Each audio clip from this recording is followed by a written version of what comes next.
Father Freddie Thomas.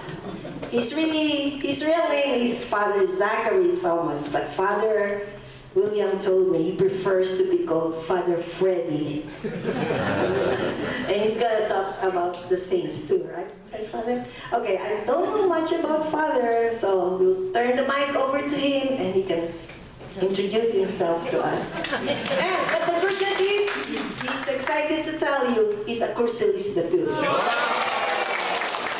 Father Freddie Thomas. Thank you, God, right, brother? De colores. So we have our identity. Thank you. So let me introduce myself as I did my tercio in the summer of 2004 in Kansas City, Kansas, and I was the 49th batch, and I was the table that we had. They told me to remember that it's called St. Damian's table. And the curia that I was in is called St. Joseph's. So how I did my tercio was, I was in Rome for my studies from 2003 to 2007. So every summer, for 3 months, I came to Kansas, and they're all looking for people to grab. So first I said, no, I do not know this. I just don't want to come because I've got so much to do and so many groups. So one of my friends, Mark Meese, he said, just come, you will find it interesting and good. It was so good. After that, I came every summer. I attended all the Altreas, gave witness talks, and I continued, even 13 years, I continue to be in touch with my group in Kansas City, Kansas. Thank you.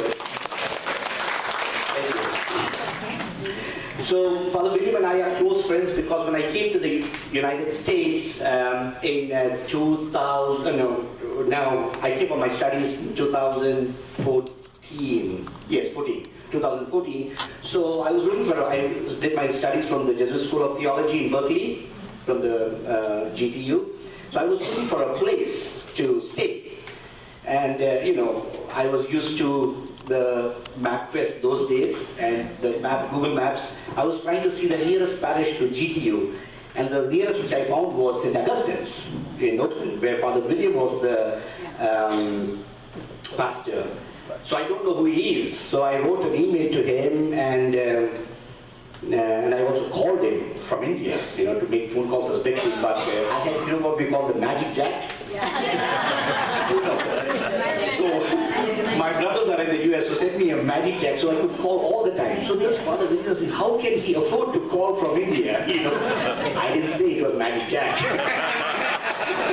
Then the importance goes less, Anyway, so I called, and first he accepted. He said, yeah, you're welcome.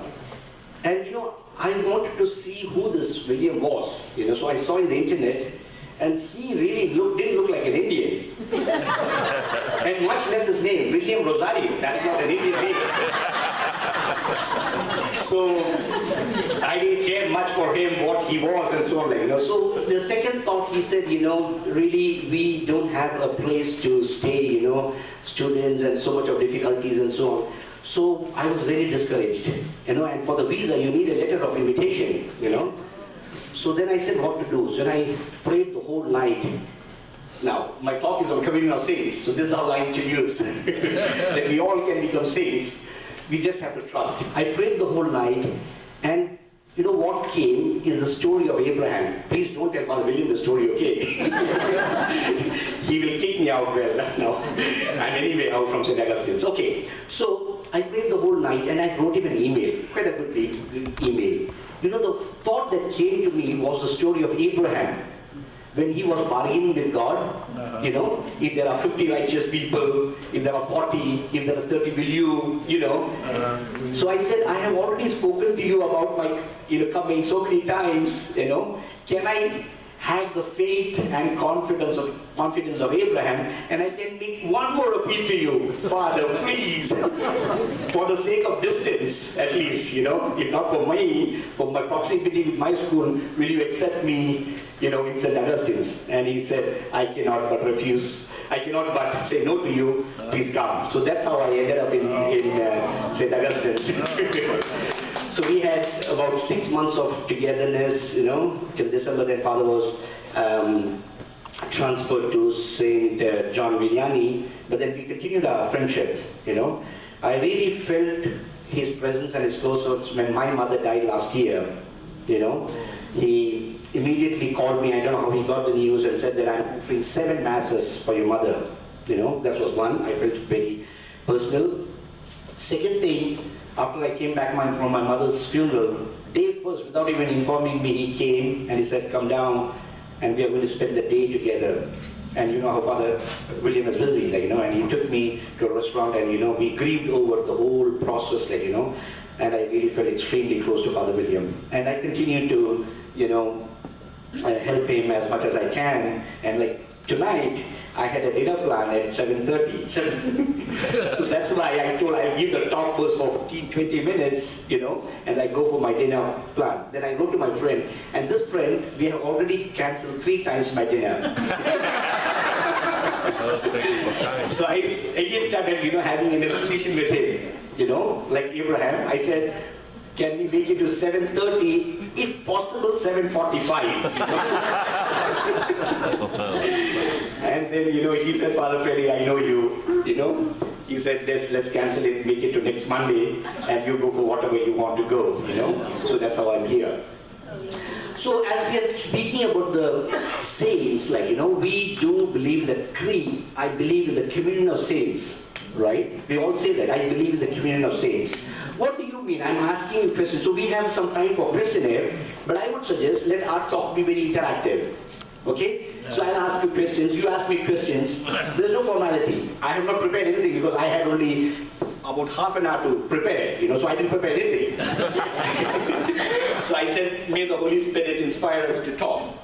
So what do you mean by the communion of saints? When we say that every day when we say the rosary, one of you spoke about the rosary, communion of saints. So what do you mean by the communion of saints? I believe in the Holy Spirit, the Holy Catholic Church, the communion of saints. So what, according to you, is the communion of saints? Yeah, what does it mean? Being together. Being together? That's great, okay. It's the church. Us. All of us, the communion of saints. We are the church, we are the saints, okay? Praying together. Praying together, being together, praying together, okay? Some interactions here. Yes, sister? Joining with our communion of saints here and also up in heaven. So a connection with heaven and the communion of saints here, both ways. Thank you. Okay. Well, aside from the communion of saints, the members of the Mass can also participate because God can use them to share with others. Mm-hmm. So when you said Mass, what do you mean by Mass? The Eucharist? Congregation. The congregation, the people of God, okay?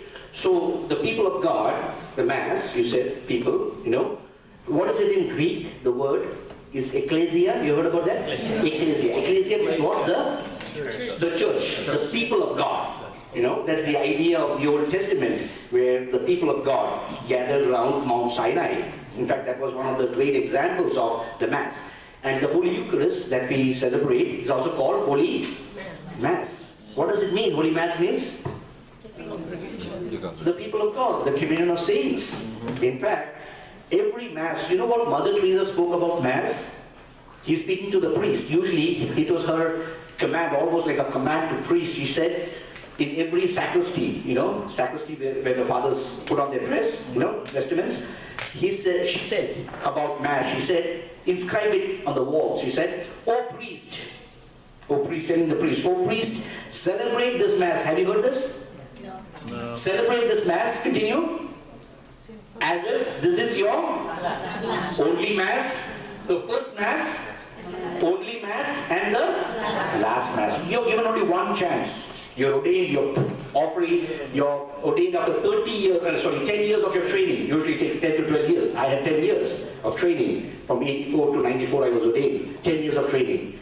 And Mother Teresa is telling, after 10 years of training for this one Eucharist, celebrate this Mass as if it is your first Mass, only Mass, and the last Mass. So that is a sanctity with which we are called to be. We are all called to be saints. So my question today is, who celebrates the Mass? We? Yes? Your answers are very quick. You're not asking me to further ask many questions. So who celebrates Mass? We do. So what is the priest doing? The clergy. The clergy. We have no more work. We are celebrating Mass. We have no more work. The priest is the presider. Okay. Well, in person. Delivery, yeah. Yes, in persona Christi. Actually, Mass can be celebrated only by priests. Sorry. Bad news. But I do not deny what Christina, right? Katharina said. She said, we all celebrate Mass. So what is the conclusion? I said only a priest can offer Mass. Sacrifice in the Old Testament could be offered only by a priest. Isn't it? Yeah, but you cannot celebrate it by yourself alone. So first of all, a priest cannot celebrate Mass alone. Okay? That is why that word, Mass. You know, he has to always celebrate with the people. But Katrina said that we all celebrate Mass. So now what is the conclusion? You are all? It has to be. Isn't it? The conclusion is, I said only a priest can celebrate Mass. You can't deny that. Only a priest can offer Mass. And Katrina said that all of us can celebrate Mass. And we do celebrate Mass. We offer Mass. So what is the conclusion? We are all priests. Who should deny that you are not priests? Who can deny? Anyone who says? The non-Christians. The non-Christians will deny that they are not priests. If they don't offer Mass, they cannot. That's true. So where do you get your priesthood from? Say it again. You know your catechism. What am I doing here? You get your function, your priesthood from your baptism. There are two other things you get in baptism. Three functions. What are they? One is priesthood, prophet, and a king. You heard this? We are all baptized, are we not? So we get these three functions in our baptism. That is, to be a priest, to be a prophet, and to be a king. And all these things makes us a saint. In fact, by the very virtue of our baptism, we are all called to be saints. That is the good news. That is why we call in the communion of saints. That is what exactly it means to be invited to come to the table of the Lord. By the virtue of our baptism, we are called to be priests, prophets, and kings. So we'll go through the priesthood definitely, but quickly, let's do the other two. What do you mean by being a prophet? What is the work of a prophet?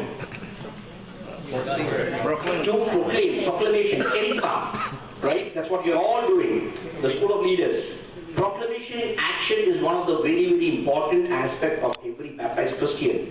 You know, when he said, go to the whole world, in his ascension, we celebrated Sunday before Pentecost. What was it? Go to the whole world and proclaim, preach the good news to the corners of the world, right? The world is a globe. Is there a corner? No. It means Christ, whatever he says is wrong. He did not know that the world was a globe. He says, go to the corner of the world. What he means by corner? Is there a corner in the world? No. No, it's a globe. So what is a corner? Christ cannot say lies, no? So what is a corner? Edges. What is a corner? Go to the whole world and proclaim the good news to the ends of the world or the corners of the world. So wherever you are, the corner. There's a corner. This is my corner, right? Oakland or your Curia or wherever you are, that becomes our corner. And we become witnesses of the gospel. And do you take the Bible and go to the street corners and preach? Do you do that? No. You don't do. But how do you preach then? But you have to preach. Preaching is mandatory. Proclamation is mandatory. Kerygma is mandatory. So how do you preach? By your action. By your action. By being witnesses. That was all about Pentecost. Go to Jerusalem and to the ends of the world and be my witnesses. To Acts chapter 2.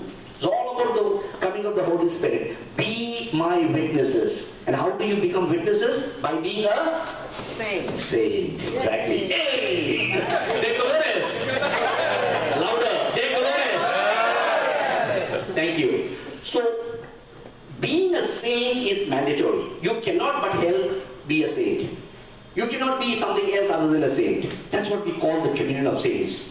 We are all called. It's a calling every day to be a saint, to be witnesses wherever we are. In whatever circumstances. Even a person who's invalid, is lying there, can't even move. Even that person is called to be a saint. And to be a saint, we have to complete these formalities. Being a witness, be a prophet. Even there, you're supposed to go and proclaim on housetops wherever you are. Even lying in the bed, you can't even move. You have to continue to smile in the inside of your mind and you become a saint. There are saints who did nothing. Who was that? Bakita. You know Saint Bakita? Yes. Saint Bakita, she was an African. Josephine, Saint Josephine. No? And she was an African slave who did not know anything. She did not even know her name. That's how she got the name Bakita, means the lucky one, I guess. Yeah. Because she was taken as a slave from the jungles of Africa and brought to Italy, you know, and sold as a slave. And Italy, most of them are Catholics, you know. So she was nursing a baby, one of the councils, you know, and she was in this, going to church and mass, and suddenly she said that I want to be a Catholic, I want to be like you. She did not even know how to speak. And that what's his name, his council, he said, okay, you want to be he was baptized, and after she was baptized, she said that I want to join the nuns. They are called, let's see, Canossian sisters, thank you, Canossian sisters. She joined the Canossian sisters, and what was her job? Bakita's job? She was there at the parlor, because she did not have any education, nothing. She was in the parlor, receiving guests, give them chai, tea, you know, coffee, water, and send them and call the sisters, and cleaning up that was her only job. Opening the door and closing the door, she became a communion of saints. So you don't have to be educated. So what Mother Teresa said about being a saint, do small things with what love? Great love, that's important. You know, everyone does with love. Do small things with great love and you are a saint. You know, I worked with Mother Teresa for 1 month. Did you know that? You don't know, because you don't know me. You know, it changed the course of my life and the course of my priesthood, honestly. When I was in the seminary, in the second year of theology, I saw so many foreigners going to Calcutta, you know, becoming volunteers. I said, what's wrong with these people? You know, we think of America, Europe, all these white-skinned people, like, you know, wow, big people. And what are they doing in the gutters of Calcutta? What do they want? So I started inquiring, not because Mother Teresa's work, but what are they doing here? In the suffering, in this dungeon. So I wrote to my bishop and I said, it was 1 month holiday during December, instead of going for a holiday and having big party there, you know, can I go to Mother Teresa and be a volunteer? He asked me for what?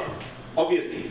Then I just said, I want to see, I honestly answered, I want to see why these foreigners, you know, living their luxury, they are coming to this dungeon and working among these poor people. So Bishop thought that was a good answer. But my thing was just to see these white people, like, you know, what are they doing? What do they want? What do they want? That was my curiosity. Not the work with the poor. I don't care because I'm living in the poverty. Why don't you come and see me?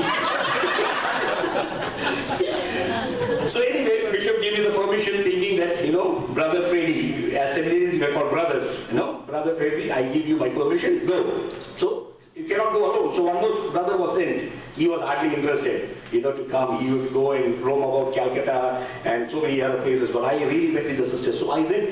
So I met this Mother Teresa. So short, you know. Have you seen Mother Teresa? Yeah. The picture, but in reality? Only nobody saw really Mother Teresa? No. She has come here in California also. She has come, I heard. We did not get it. Too crowded, yeah. So I won. What did you say? We were not invited. Oh, you were not invited.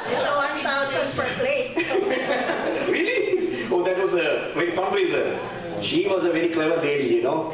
She was the poorest of the world, but the richest lady in the whole world. Did you know that?